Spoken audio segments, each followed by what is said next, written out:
제가 오늘 아침에 굉장히 기분이 좋아요. 뭐 항상 좋지만 오늘은 더 좋습니다. 왜 좋은지 아세요? 이렇게 한 달 시작하면서 첫날이 주일인 날이 별로 없잖아요. 그죠? 한 달 시작하면서 첫날이 주일이에요.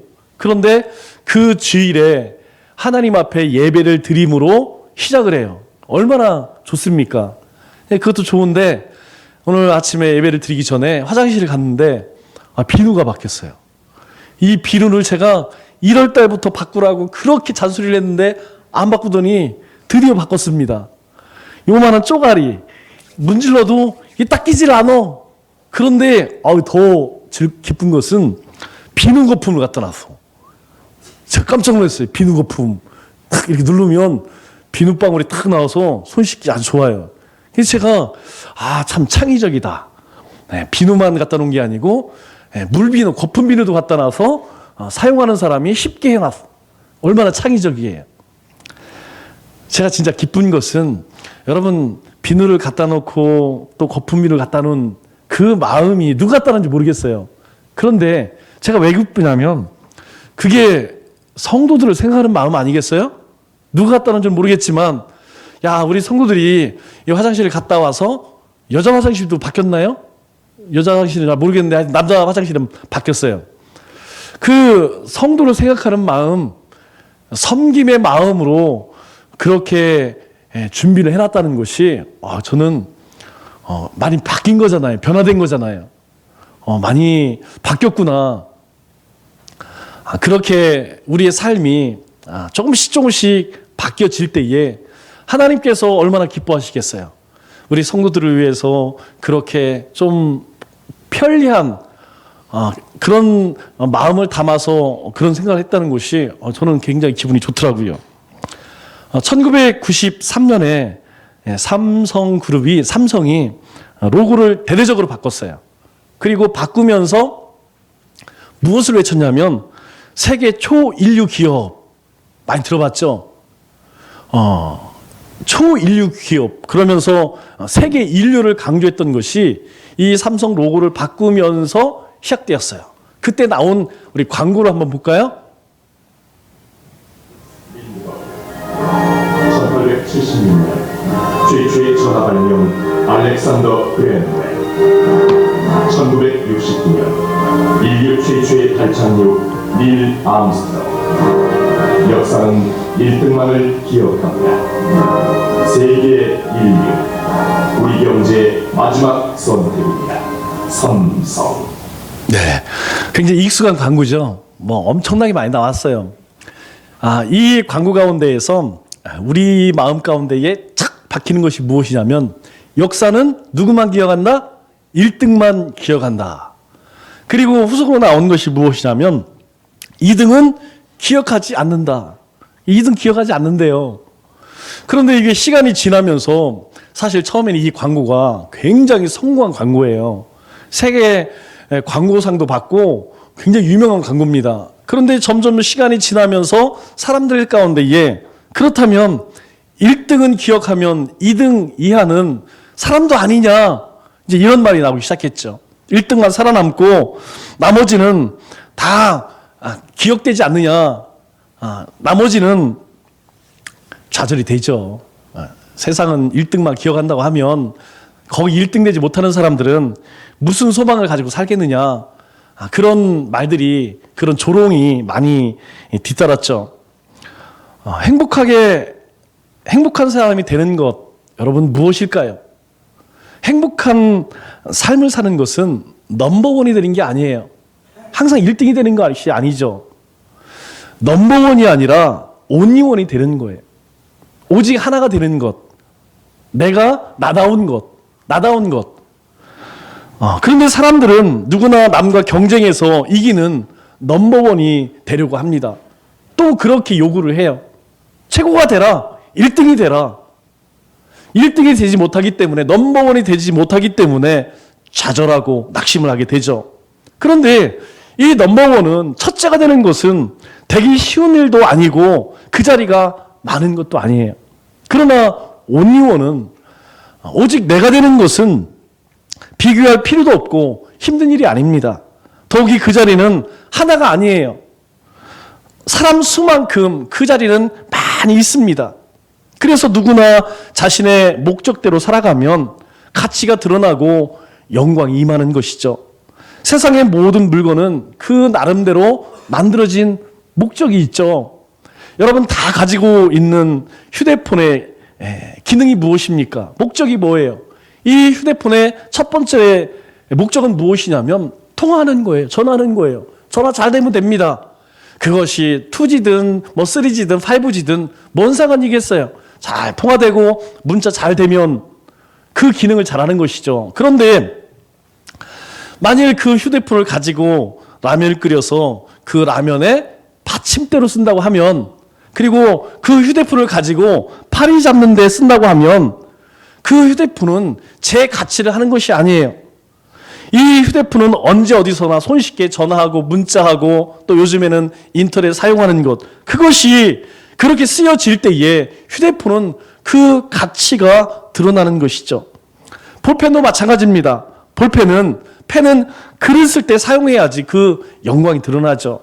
그런데 이 볼펜을 가지고 코를 파거나 등을 긁을 때 사용하면 그 본래 가치를 드러낼 수가 없어요.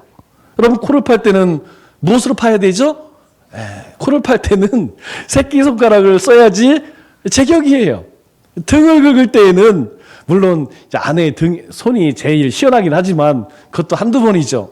등 긁을 때는 효자손이 아주 좋습니다.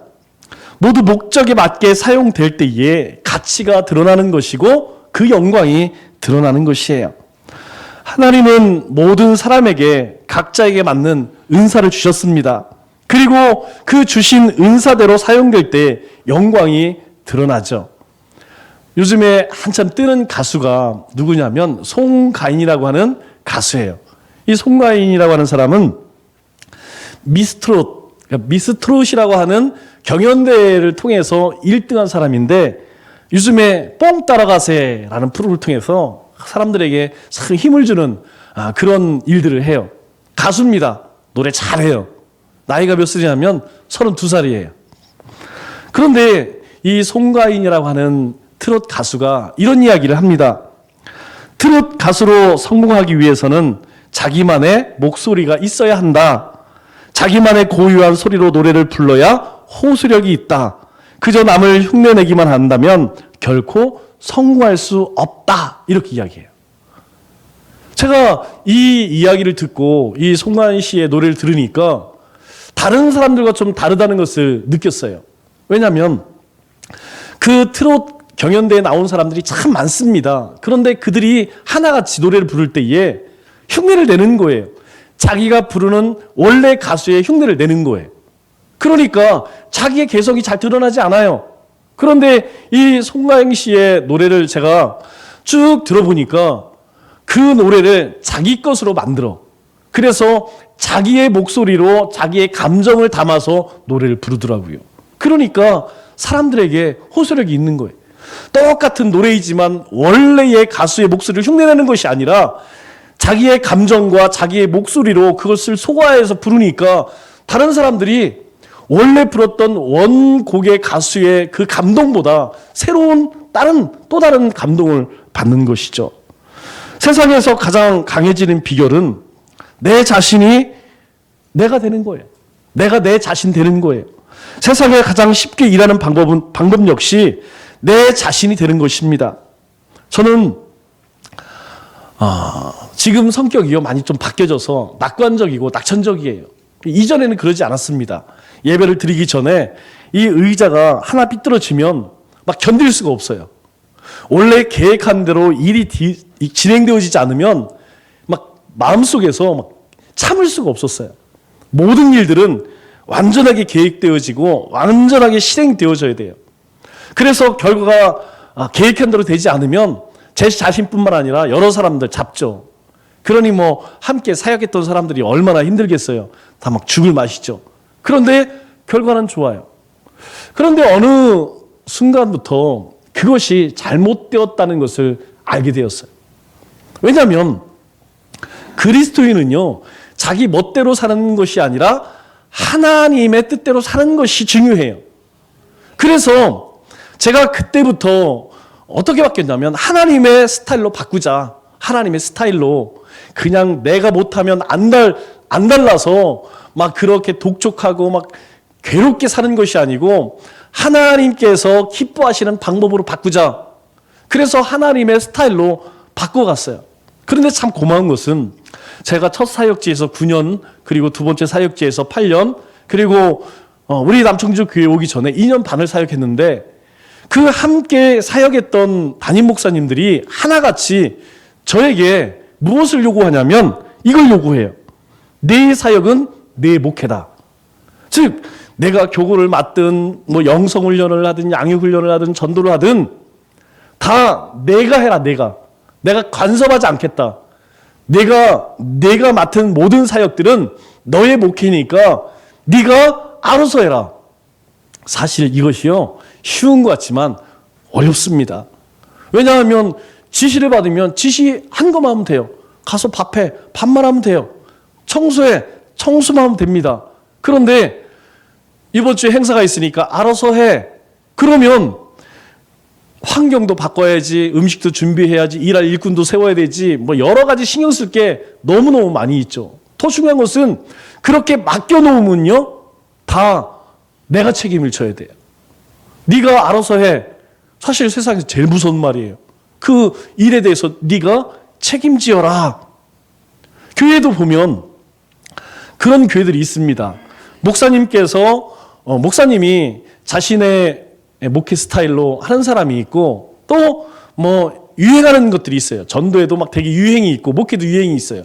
그런 것들을 막 쫓아가는 사람들이 있습니다. 예전에 한참 유행했던 것이 뭐 G12 그리고 두날개 뜨는 교회 뭐 이런, 그래서 그런 것들을 막 쫓아가서 배워갖고 와서 막 교회에, 그런데 처음에 새로운 사역이니까 좀 되는 것 같아요. 그런데 1년, 2년 지나면서 오히려 이전보다 안 좋아진 경우가 훨씬 많아요. 그래서 저는 그런 것 잘 쫓아가지 않습니다. 배우기는 열심히 배워요. 열심히 배우지만 이것이 나에게 맞는지, 이것이 우리 교회에 맞을 것인지 충분히 연구되어지고 내 몸에, 내 목회에 그렇게 흡수되지 않으면 저는 잘 그것들을 적용하지 않습니다. 하나님의 스타일대로, 하나님이 나에게 주신 은혜대로, 내 스타일대로 그렇게 목회를 하면 자연스럽고 힘들거나 어렵지 않습니다. 신앙생활도 저는 똑같다고 생각해요. 신앙생활도 하나님께 받은 은혜를 쫓아 살면 사는 것이 그렇게 힘들지 않아요. 우리가 하나님의 말씀이 마치 남의 옷을 입은 것처럼 불편하기 때문에, 자연스러워야 되는데 불편하기 때문에 우리가 신앙생활이 참 힘들고 또 어려울 때가 많이 있어요. 그러나 내 것을 내려놓고 하나님께서 원하시는 스타일로 내 스타일을 바꿔나가면 그때부터는요 신앙생활이 물 흐르듯이 그렇게 자연스럽고 그리 힘이 들지 않습니다. 오늘 본문 말씀 다시 한번 볼까요? 오늘 본문 말씀을 보니까 이렇게 말씀을 합니다.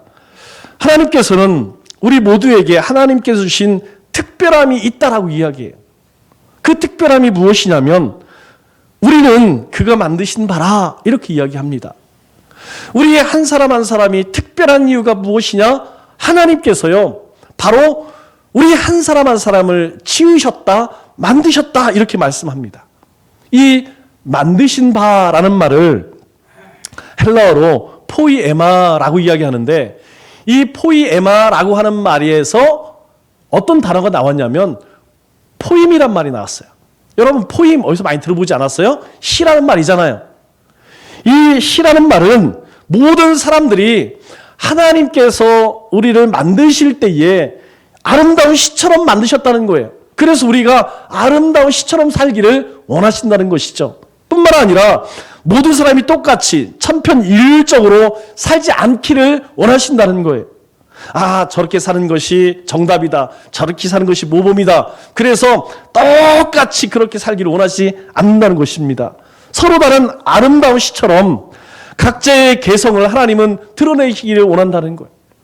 우리 성경을 기록한 많은 시인들이 있죠. 그런데요 이 성경을 기록할 때 하나님께서는 그들에게 기계처럼 그렇게 하나님께서 성경을 기록하지 않게 하셨어요.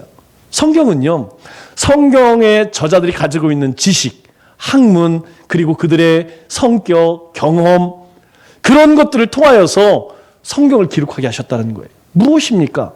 마치 시처럼 모든 시가 그 시를 쓴 사람의 개성이 담겨져 있는 것처럼 하나님은 말씀을 기록하실 때에도 그 한 사람 한 사람의 그 개성을 통하여서 성경 말씀을 기록하셨다는 거예요. 오늘 이 시대도 마찬가지라는 거예요. 여러분 한 사람 한 사람 하나님 만드셨다는 것은 하나님은 여러분이 시처럼 그렇게 아름답게 여러분이 가지고 있는 그 개성을 통하여 하나님은 영광받기를 원하신다는 것이죠. 구글 번역에서 걸작품이라고 하는 단어를 검색을 하면 첫 번째 뜨는 단어가 마스터피스라는 이 단어가 뜹니다. 이 마스터피스라고 하는 단어를 우리가 파싱을 해보면 마스터와 피스라는 말로 나눠지게 돼요. 마스터라는 뜻이 뭐예요? 마스터됐다. 첫째는 주인, 그리고 그 분야의 최고의 권위자, 장인, 또 어떤 의미를 담고 있냐면 위대한이라는 말을 가지고 있어요. 그레이트라는 말을 가지고 있어요. 그러니까 이 마스터라는 말은 어떤 의미냐면 피스는 한 조각을 얘기하는 거죠. 위대한 한 조각이라는 거예요. 어떤 분야의 최고의 하나라는 얘기예요. 다시 시작해서 온리원이라는 이야기죠. 그래서 많이 있는 것이 아니고 딱 하나 가지고 있어요. 가장 위대한 하나. 그 분야에서 최고. 그것을 걸작 또는 명작이라고 이야기를 하는 것이죠. 바로 자기 개성을 가지고 살아가면 그것이 그대로 걸작이 된다는 것이에요. 우리가 누구를 흉내내거나 저기 저 사람이 정치 분야에서 경제에서 또 세상 가운데에서 대단한 사람이기 때문에 그 사람의 흉내를 내는 것, 하나님은 그걸 원하지 않으시고 하나님이 우리에게 주신 그것을 가지고 사는 것, 바로 그것이 걸작이고 명작이라는 거예요. 저는 의료상으로 성형하는 것 반대하지 않습니다. 눈이 주저앉고 몸에 보기 싫은 것, 그것은 고쳐야 되죠. 그러나 단순히 아름다움을 위해서 성형하는 것은 저는 반대예요. 왜 그렇습니까? 오늘 하나님께서 그가 만드신 바라 누구를? 우리를. 하나님께서 우리를 그렇게 만드셨는데, 하나님께서 걸작으로 명작으로 만드셨는데 그것으로 만족하지 못하는 거예요. 왜 그렇습니까? 하나님 우리를 명작으로 만들었는데, 걸작품으로 만들었는데 우리는 우리 스스로를 상품화시키는 거예요. 다른 사람 앞에 나는 어떻게 보여질 것인가? 내 자신을 어떻게 세일할 것인가? 다른 사람을 의식하기 때문에 어떻습니까? 지금 하나님 만드신 이 걸작에 대해서 만족하지 못하는 거예요. 그래서 여기도 뜯어고치고 저기도 뜯어고치고, 이미그레이션 가면 외국에 나갈 때에 여권 사진하고 알아볼 수 없어요.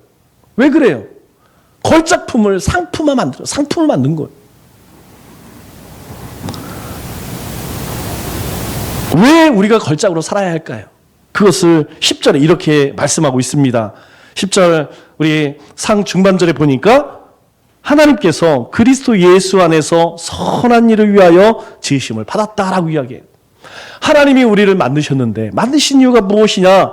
그리스도 예수께서 선한 일을 위하여 우리를 지으신 바 되었다라고 하나님께서 말씀하고 있어요.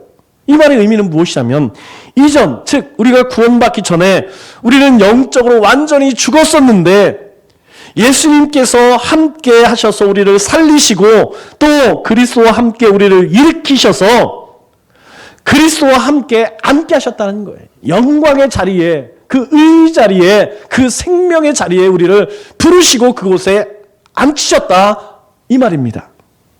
에베소서 2장 1절, 우리 1절 말씀을 보면 이렇게 이야기합니다. 그는 죄와 허물로 죽었던 우리를 살리셨도다. 그가 누구죠? 예수님이죠. 예수님께서 죄와 허물로 죽었던, 과거를 쓰죠? 여러분, 우리는 죽을 뻔한 인생이 아니고 죽었던 인생이라고 성경은 말하고 있어요. 우리는 죽었던 인생이라는 거예요. 뭘로? 죄와 허물로 죽었던 인생인데 바로 예수님께서 우리를 살리셨다라고 이야기합니다. 우리가 구원받기 전 우리는 이미 죄와 허물로 죽었던 사람들이에요. 그런데 우리를 살리시기 위해서 하나님께서 전에 이 일을 예비하셨는데 어떤 일을 예비하셨느냐? 바로 예수 그리스도를 우리에게 보내주셔서 구원을 이루셨다는 거예요. 우리가 감사하는 이유가 여기 있지 않습니까? 우리가 기뻐하는 이유가 여기 있어요. 우리가 행복한 이유가 바로 여기 있어요. 그래서 2장 2절에는 뭐라고 이야기하느냐? 그때에 너희는 그 가운데 행하여 라고 이야기해요.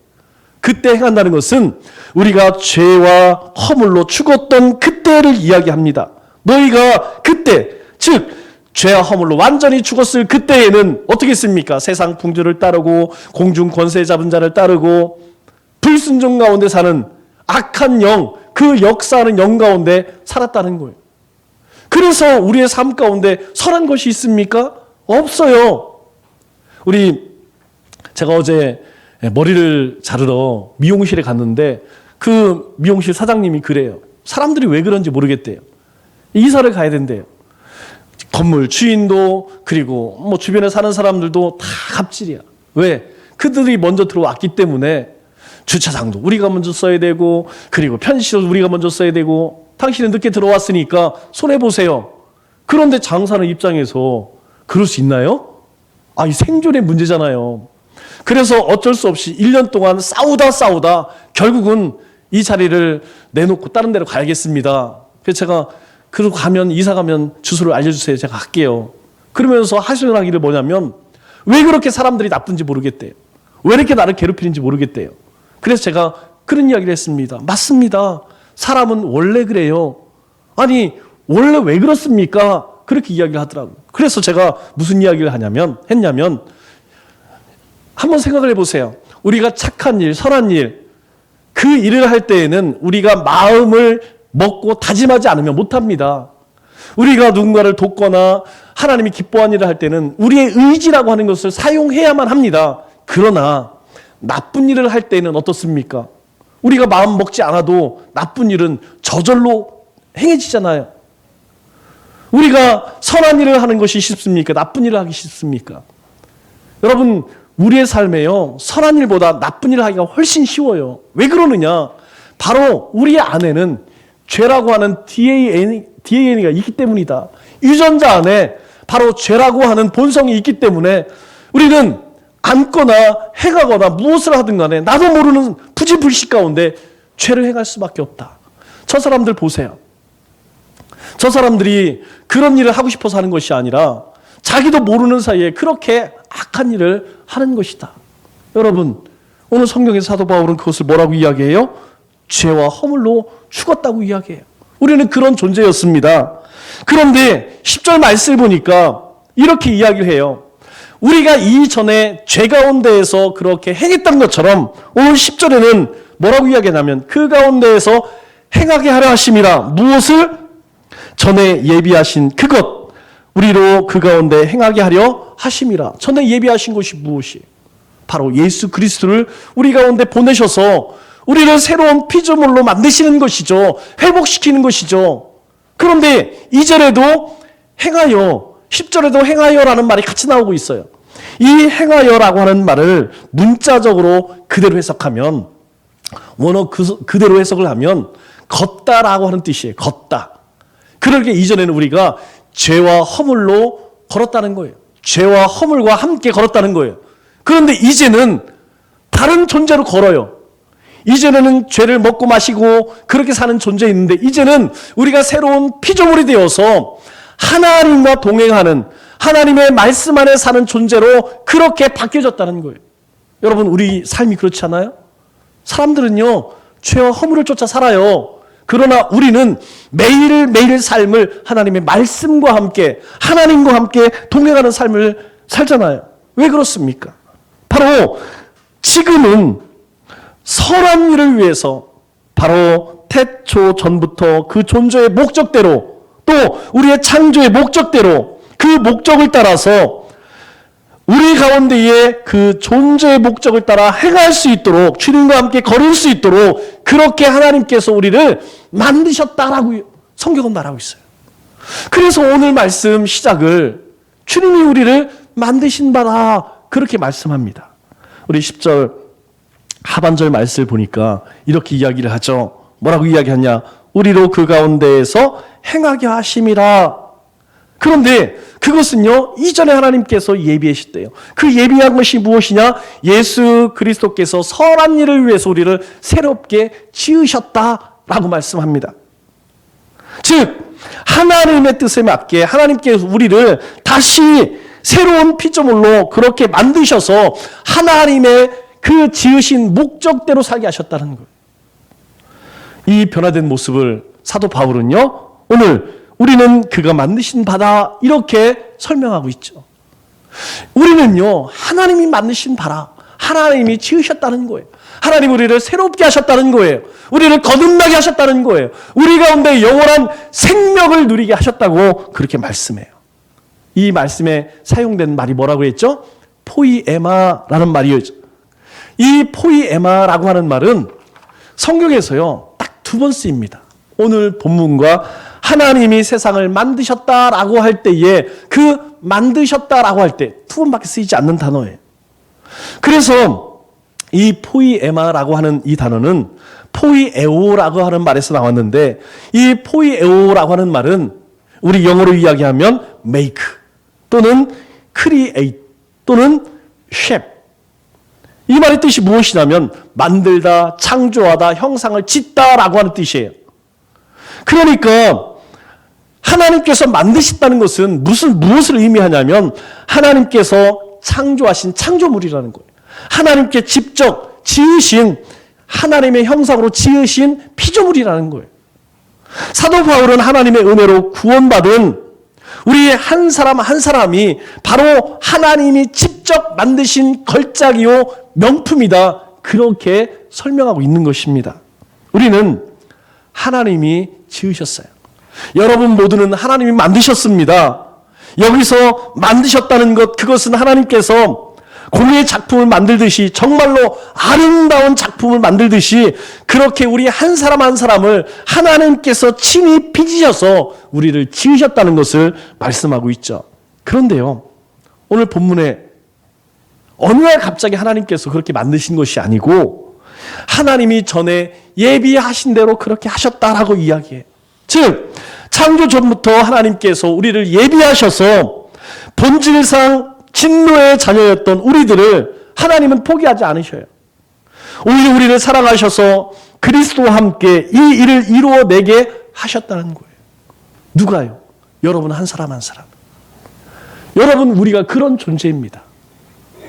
하나님께서요, 세상을 만드시기 그 이전부터 하나님의 거룩한 그 피조물로 만드시기 위해서 예비하셨다, 그렇게 말씀해요.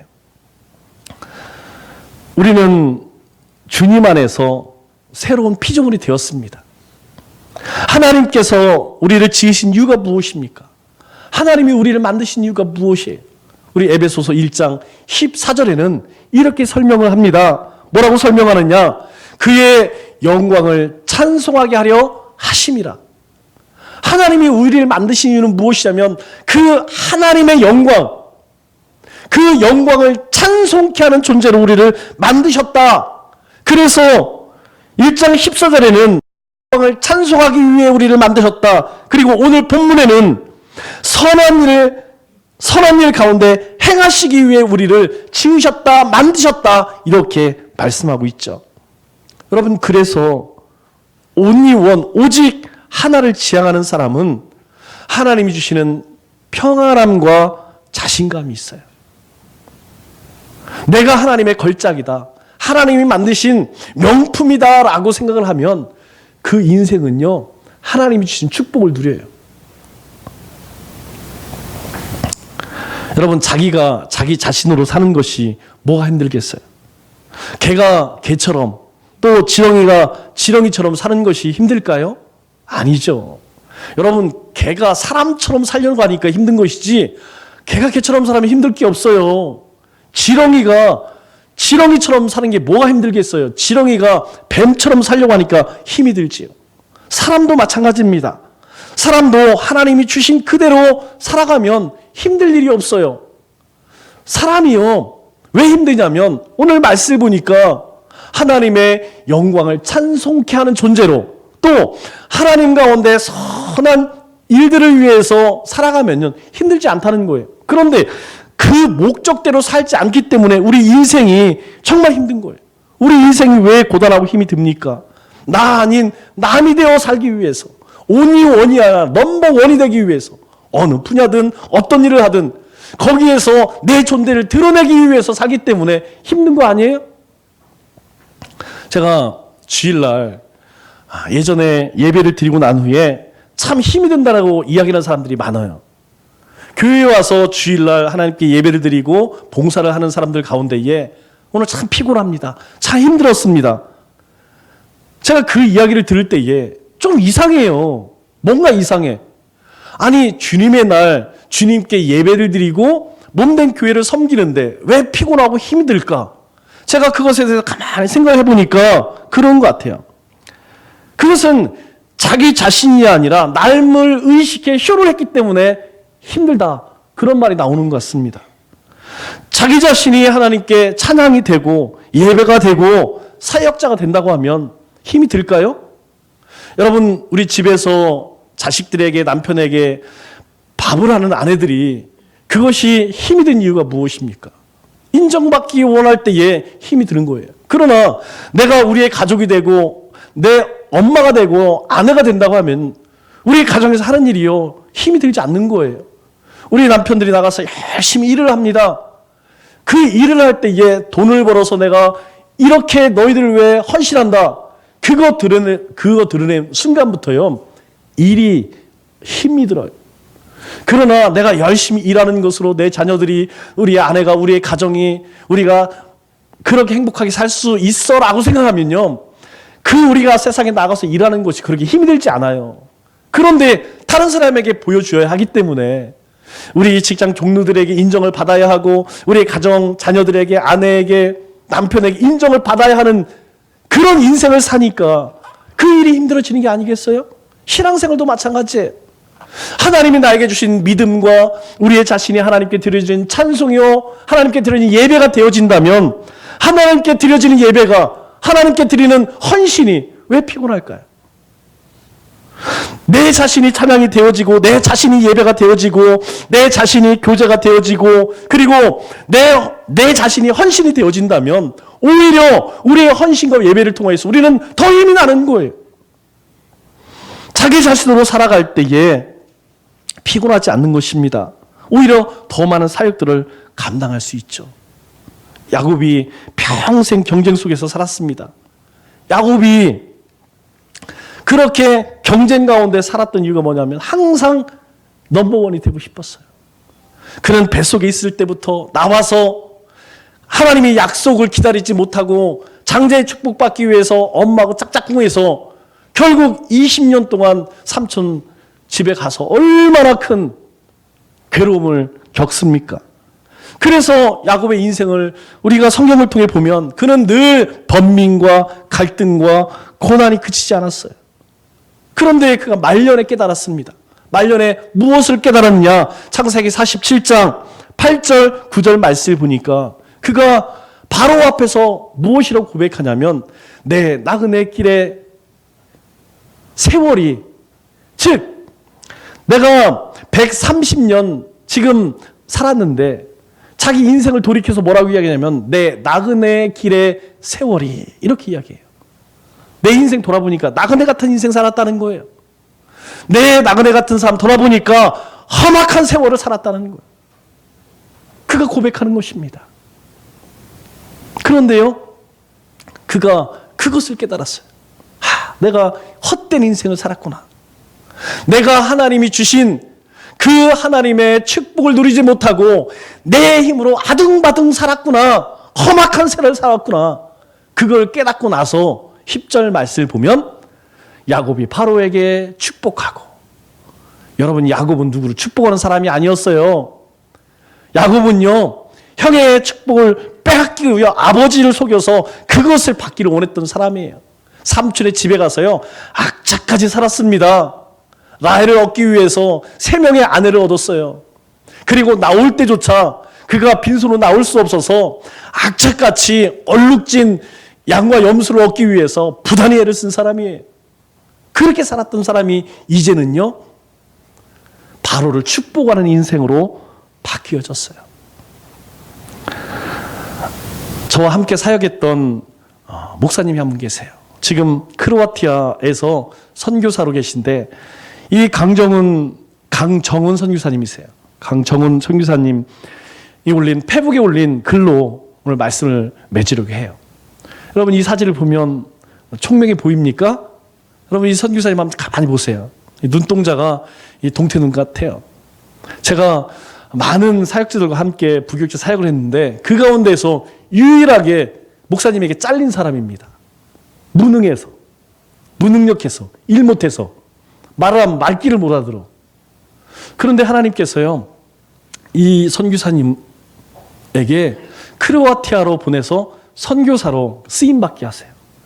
제가 이 선교사님 페북에 올라오는 글을 볼 때마다 제가 정말 하나님 앞에 회개하고 또 회개해요. 왜냐하면 그때는 저도 그렇게 생각했거든요. 뭐 저런 사람이 뭐 하나님 일꾼을 한다고, 저런 사람이 목사가 됐어? 야, 너 큰일이다. 내가 볼 때 너 빨리 그만두는 게 하나님께 영광 돌리는 거다. 속으로 그런 생각했어요. 그런데요, 하나님은 그렇게 하지 않으시더라고요. 그렇게 생각했던 사람은 꺾어질 때까지 20년을 하나님께서 돌리시는데, 하나님께서는요, 무능하다고 하는 이 사람을, 여러분, 크로아티아가 어디 있는지 아세요? 들어보기는 해서 어디 붙어 있는지 잘 몰라요. 그런데요, 그 복음에 정말 그 변방 같은 곳에 보내셔서요, 이 선교사님을 통하여, 이 강정훈 목사님을 통하여서 얼마나 놀라운 역사를 이루시는지 몰라요. 그분이 페북에 이런 글을 한번 올렸어요. 자기가 오랫동안 기도했던 기도의 제목 가운데 하나가 뭐냐면, 조그만 신학교를 만들어서 그곳에서 이제 청년들을 가르치고 아이들을 가르쳐요. 그런데 그곳에 피아노가 너무 귀한 거예요. 그래서 늘 기도하기를, 하나님, 피아노 한 대 주시면 우리가 피아노 치면서 그렇게 하나님을 예배하고 싶습니다. 우리가 찬양할 때도 그렇잖아요. 이 손뼉으로 치는 것보다 그래 북 치고 하는 게 낫죠. 북 치는 것보다는 드럼 치고 악기 하는 게 낫죠. 그런데 피아노가 없으니까 예배를 드릴 때도 얼마나 좀 분위기가 썰렁하겠어요. 그래서 하나님, 피아노 한 대 주시면 정말 감사하겠습니다. 그런데 어떤 권사님께서 그 사역지에, 신학교에 피아노 한 대를 사주셔서 기증을 하셨대요. 그런데 어느 날 가보니까 이 피아노가 다 망가진 거예요.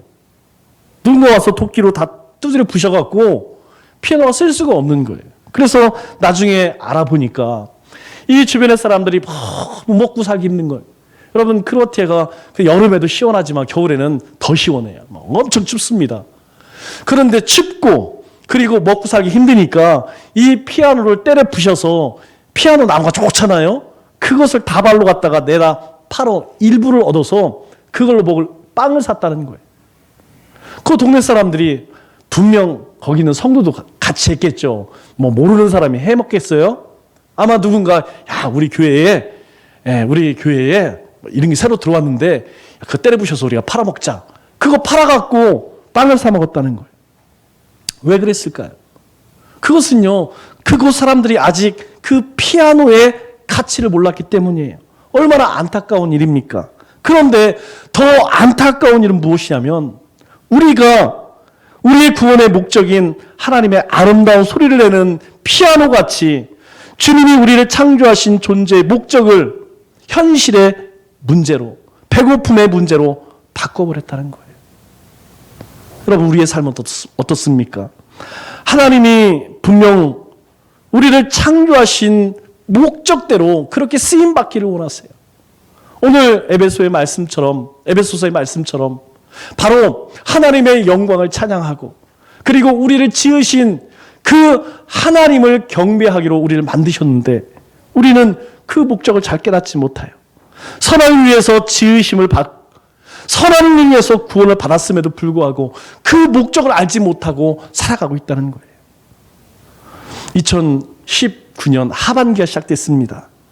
우리 2019년 하반기에 예수님을 닮아가는 선한 일을 위해서 새롭게 지으심을 받을 수 있는 저와 여러분 되시기를 주님의 이름으로 축원합니다.